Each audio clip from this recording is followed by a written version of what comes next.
جس شخص کو جس سے محبت ہوگی قیامت کے دن اسے اس کے ساتھ اٹھایا جائے گا، اس کا حساب و کتاب اس کے ساتھ کیا جائے گا، اس کا حشر و نشر اسی کے ساتھ کیا جائے گا جس کے ساتھ اسے محبت ہوگی۔ یعنی اگر ملاقات نہ کر سکنے کی کمی بھی موجود ہے اس کی زندگی میں، یا اعمال کے درجات اور کثرت اعمال میں جو فرق ہے وہ کمی اور فرق بھی موجود ہے، اس کے باوجود اللہ رب العزت اس فرق کو نظر انداز کر کے، اس فرق سے صرف نظر فرماتے ہوئے، اپنی رحمت اور اپنی بخشش کے پیش نظر اس شخص کو ان اللہ والوں کے ساتھ ملا دے گا، جہاں وہ ہوں گے وہیں ان کو کھڑا کر دیا جائے گا۔ ایک اعرابی آیا، ایک بدو آیا، ایک شخص، اور اس نے اونچی آواز کے ساتھ آقا علیہ السلام کو پکارا۔ اذ ناداہ اعرابی بصوت لہ جہوری، اس نے بڑی اونچی آواز کے ساتھ حضور علیہ السلام کو پکارا، کہا یا محمد صلی اللہ تعالی علیہ وآلہ وسلم۔ آقا علیہ السلام نے اسی طرح اس کو جواب دیا۔ ہم نے کہا فقلنا له اغضض من صوتك فإنك نهيت عن هذا فقال لا والله لا اغضض من صوتي۔ ہم نے تیزی سے اس شخص کو کہا بھائی آواز آہستہ کرو۔ آقا علیہ السلام کی بارگاہ اقدس میں آواز کو اونچا کرنا یہ روک دیا گیا ہے، منع کر دیا گیا ہے، جائز نہیں ہے، اللہ پاک نے منع فرما دیا۔ لا ترفعوا اصواتکم فوق صوت النبی، حکم قرآن نازل ہو گیا ہے کہ بارگاہ مصطفیٰ میں آؤ تو پست آواز کے ساتھ ادب و بات کیا کرو، آہستہ بولو، منع کر دیا گیا اونچی آواز سے بولنا۔ دیہاتی آدمی تھا، اس نے سمجھا کہ یہ اپنی طرف سے کہہ رہے ہیں، اس نے کہا خدا کی قسم میں اپنی آواز کو آہستہ نہیں کروں گا، نیچا نہیں کروں گا۔ اس کو سمجھ نہیں ہے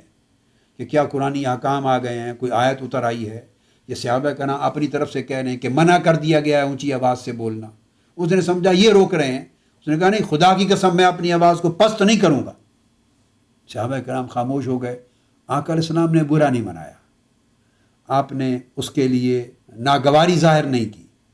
اور اس نے پھر کہا فقال یا رسول اللہ صلی اللہ علیہ وسلم المرء يحب القوم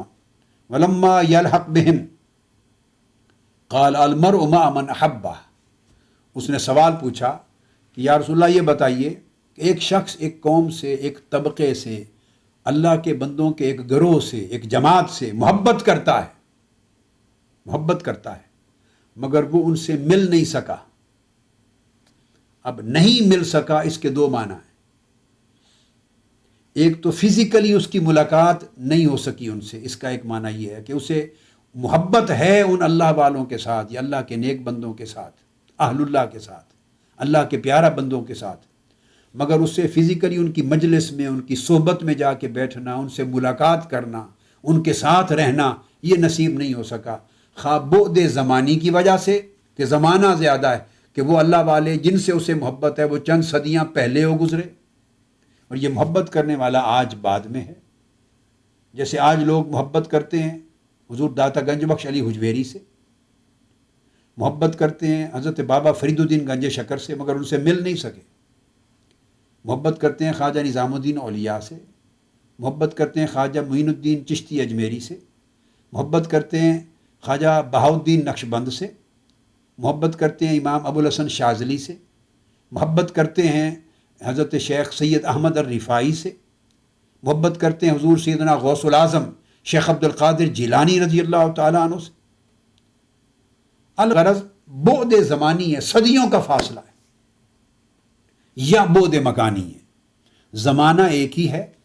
ایک ہی وقت میں نام سنا ہے کسی شخص نے، کسی اللہ والے کا یا اللہ والوں کا، اللہ کے نیک بندوں کا، دنیا کے کسی اور کنارے پر، دور کسی اور ملک میں، مگر ملاقات کے لیے اس کے پاس استطاعت نہیں، ملاقات نہیں کر سکا۔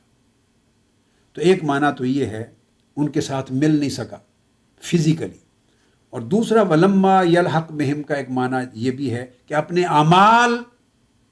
میں ان کے ساتھ نہیں مل سکا، یعنی اعمال ان جیسے نہیں کر سکا، اتنے اعمال صالحہ نہیں کر سکا جتنے شب و روز وہ کرتے رہتے تھے، اس طرح کے نیک اعمال، عبادات، شب بیداریاں، عبادت گزاری، تقوی، پرہیزگاری اس درجے کی نہیں کر سکا یا اتنی کثرت سے نہیں کر سکا جو ان کے پاس اللہ رب العزت نے توفیق عطا فرمائی۔ لہٰذا تو اعمال کی وجہ سے ان کے ساتھ نہیں مل سکا، یا ظاہری صحبت میں ان کے جا کے نہیں بیٹھ سکا، ملاقات نہیں کر سکا۔ دونوں محدثین نے،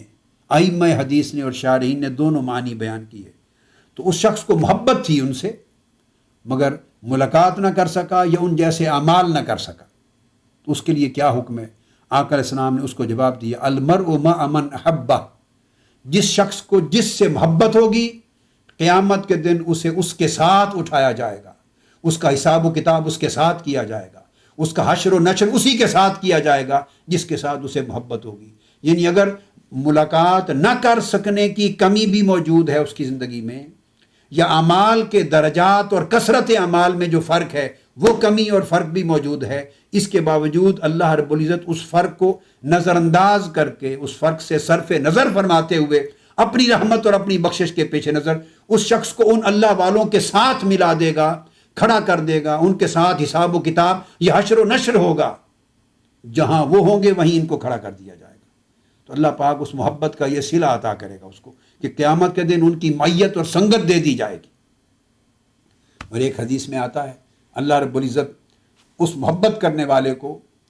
اس اللہ کے نیک بندے سے، اس ولی سے، اس مرد صالح سے،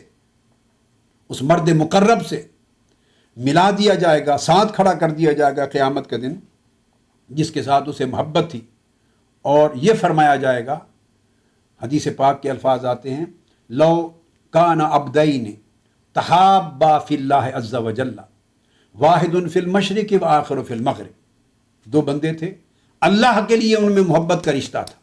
ایک مشرق میں تھا ایک مغرب میں تھا، لجمع اللہ بینہما یوم القیامہ، اللہ رب العزت قیامت کے دن ان کو اکٹھا کر دے گا، ویقول ھذا الذی کنت تحبہ فیہ، اس شخص کے کہے گا محبت کرنے والے طالب سے، یہ ہے وہ شخص میرا ولی اور میرا دوست جس سے تو میری خاطر محبت کیا کرتا تھا، آج اس محبت کے سبب سے تجھے اس کے ساتھ ملا دیا گیا، اس کی سنگت اور اس کی رفاقت و میت تمہیں عطا کر دی گئی۔ یہ تفسیر ہے حدیث کی، حدیث کے ذریعے۔ اس حدیث کو امام ترمذی نے روایت کیا ہے، یہ حدیث صحیح کہا ہے اس کو، اور دیگر اور کتب حدیث میں الگ الگ طوروں کے ساتھ بھی حدیث کہیں مختصر کبھی تفصیل کے ساتھ آئی ہے۔ اب اس وقت ہمارا جو زیر غور موضوع تھا وہ یہ تو ایک نفس مضمون تھا کہ آقا علیہ الصلوۃ والسلام نے، اس میں بھی شفقت ہے، اس میں اللہ اور اللہ کے رسول کی، اس میں بھی رحمت اور شفقت ہے کہ ایک شخص گناہ گار ہے، یا ایک شخص میں اعمال کا وہ درجہ اور اعمال کی وہ کثرت نہیں ان اہل اللہ کے پاس تھی جس کے ساتھ اس بندے کو محبت رہی عمر بھر،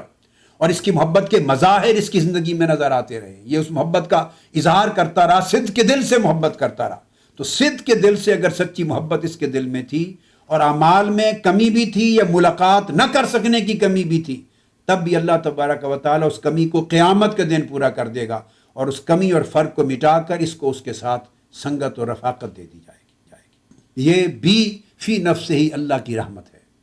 اللہ کے رسول کی رحمت ہے اور شفقت ہے اور امن اور سہولت کا آئینہ دار ہے یہ فیصلہ بھی۔ مگر جو بطور خاص آقا علیہ السلام کی سیرت طیبہ کا عملی پہلو سامنے نظر آتا ہے وہ یہ کہ ایک شخص کی درست گوئی اور سخت روی کے باوجود آقا علیہ الصلوۃ والسلام اس کی طرف متوجہ ہیں، اس کی بات غور سے سنتے ہیں، اس کو جواب دیتے ہیں، اور ایک ہلکے سے لمحہ کے لیے بھی معمولی سی بھی اظہار ناگواری یا تباہ کا نہیں فرماتے۔ شفقت اسی طرح رہتی ہے جیسے دوسروں کے لیے۔